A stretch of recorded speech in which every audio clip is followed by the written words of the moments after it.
Semua buku di dunia tidak dapat mencatat mujizat yang dilakukan Yesus Kristus.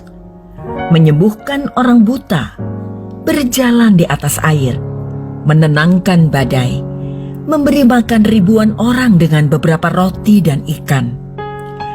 Setiap mujizat yang dilakukan Yesus adalah untuk satu tujuan. Dia melakukan ribuan mujizat untuk menunjukkan kepada kita bahwa Tuhan itu nyata. Tuhan mengasihi kita dan Tuhan ingin menyembuhkan dan mengembalikan kita ke kehidupan yang berkelimpahan. Yesus tidak hanya menyembuhkan beberapa orang sakit. Alkitab mengatakan berkali-kali bahwa semua orang yang datang kepadanya disembuhkan. Banyak sekali orang membawa semua orang sakit kepada Yesus, tidak hanya dari Israel, tetapi juga dari bangsa-bangsa di sekitarnya untuk disembuhkan. Sementara orang banyak berpikir bahwa mujizat Yesus adalah sesuatu dari masa lalu, mujizatnya juga untuk hari ini. Saat Anda mulai mencari mujizat yang Anda rindukan, Anda dapat bersiap untuk kejutan spiritual yang lebih besar yang Tuhan ingin lakukan dalam hidup Anda dan di dalam hati Anda. Berikut adalah 6 cara mujizat Yesus yang dapat mengubah hidup Anda hari ini. 1. Mujizat mendekatkan kita kepadanya. Mujizat yang paling Anda butuhkan dalam hidup akan membawa Anda pada apa yang paling Anda butuhkan. Hubungan yang lebih dalam dengan Tuhan. Hubungan kita dengan Bapa Surgawi begitu penting. Mujizat membawa kita lebih dekat kepada Kristus karena selalu mengungkapkan karakter Yesus. Seringkali ketika kita memikirkan atau mempelajari mujizat Kristus, kita hanya melihat kekaguman dari mujizat itu, dan kita melewatkan mujizat karakter Tuhan. Lukas 4 ayat 40 hingga 41 adalah contoh yang bagus untuk ini. Ketika matahari terbenam, semua orang membawa kepadanya orang-orang sakitnya yang menderita bermacam-macam penyakit. Ia pun meletakkan tangannya atas mereka masing-masing dan menyembuhkan mereka. Dari banyak orang keluar juga setan-setan sambil berteriak, "Engkau adalah anak Allah." Lalu ia dengan keras melarang mereka dan tidak memperbolehkan mereka berbicara, karena mereka tahu bahwa ia adalah Mesias. Alkitab berbicara tentang penyembuhan Yesus dalam ayat-ayat ini. Jika Anda membaca bagian pendek ini dengan cepat, kesimpulan Anda mungkin hanyalah bahwa Yesus mengusir setan. Tetapi jika Anda membaca lebih dalam, Anda akan melihat bahwa Yesus melayani orang-orang secara individu. Dia menyentuh masing-masing, dia membuatnya pribadi. Mujizat Yesus membawa kita lebih dekat kepadanya. 2. Mujizat Tuhan tidak habis dimakan oleh waktu.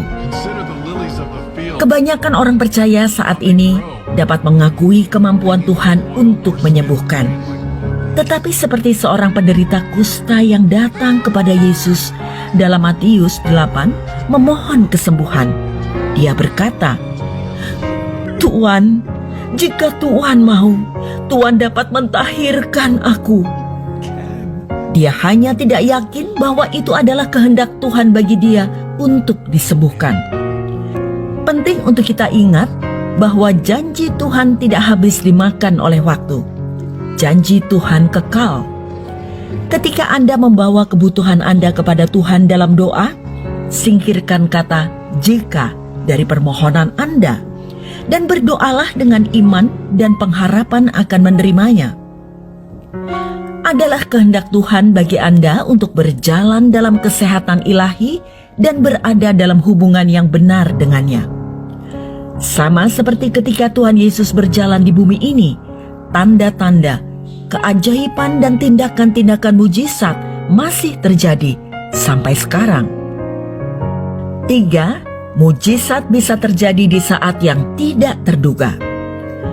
Tuhan melakukan mujizat dengan caranya, dan seringkali orang tidak menduganya. Anda mungkin sedang duduk di tepi kolam mencari bantuan, penyembuhan, pelarian dari keadaan Anda. Pada saat itu, Yesus mungkin melakukan sesuatu yang tidak pernah Anda pikirkan atau bayangkan. Ini adalah kasus dengan seorang yang sakit selama 38 tahun. Yesus bertanya kepada orang itu, "Maukah engkau sembuh?"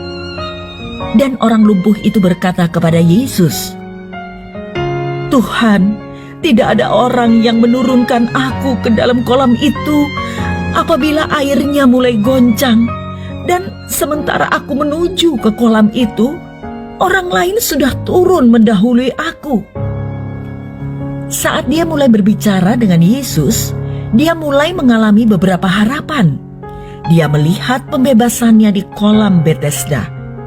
Tetapi sebaliknya, Yesus mengatakan kepadanya, "Bangunlah, angkat tilammu dan berjalanlah." Yesus tidak membutuhkan kolam penyembuhan atau air ajaib. Pada saat itu, dia memberitahu orang lumpuh itu bahwa dia adalah mujizat. Hal yang sama berlaku untuk kita. Kita tidak perlu memandang orang atau benda sebagai solusi yang akan mengubah hidup kita. Yesus adalah mujizat dan memiliki kuasa untuk mengubah kita. 4. Kita harus percaya pada mujizatnya. Jika Anda siap untuk mujizat terjadi dalam hidup Anda, iman Anda harus tertuju pada Tuhan dan firman-Nya, bukan pada karunia rohani Anda sendiri atau orang lain. Rasul Yohanes menulis, dan inilah keberanian percaya kita kepadanya, yaitu bahwa Ia mengabulkan doa kita, jikalau kita meminta sesuatu kepadanya menurut kehendak-Nya. Dan jikalau kita tahu bahwa Ia mengabulkan apa saja yang kita minta, maka kita juga tahu bahwa kita telah memperoleh segala sesuatu yang telah kita minta kepadanya. 1 Yohanes 5 ayat 14 hingga 15. Kita memahami melalui ayat-ayat ini bahwa kita dapat memiliki iman dalam apa yang kita minta menurut kehendak-Nya. Tidak ada gunanya mencoba meyakinkan diri kita sendiri bahwa ada sesuatu yang harus menjadi kehendak-Nya atau berharap cukup keras, menolak untuk membiarkan keraguan masuk ke dalam pikiran kita. Kita dapat mengetahui bahwa apapun yang Tuhan janjikan atau perintahkan adalah sesuai dengan kehendak-Nya. Di luar itu, terserah kepada Tuhan untuk memberi kita kepastian dan keyakinan dalam kasus tertentu. 5. Mujizat terjadi setiap hari. Tuhan dapat dan melakukan mujizat bagi orang-orang hari ini karena kasih-Nya yang luar biasa bagi kita. Itu sama di zaman Alkitab. Dan semua orang banyak itu berusaha menjamah Dia, karena ada kuasa yang keluar daripadanya, dan semua orang itu disembuhkannya. Lukas 6 ayat 19. Tetapi orang-orang yang melihat mujizat setiap hari adalah mereka yang bersamanya sepanjang waktu. Bukannya menjalani hidup kita sendiri, mengabaikan Yesus dan kemudian datang kepadanya ketika kita membutuhkan mujizat.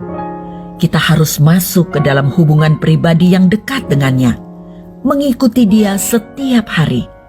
Ketika kita melakukan ini, kita akan melihat mujizat terbesar dari semuanya ketika hidup kita berubah dan menjadi serupa seperti Dia.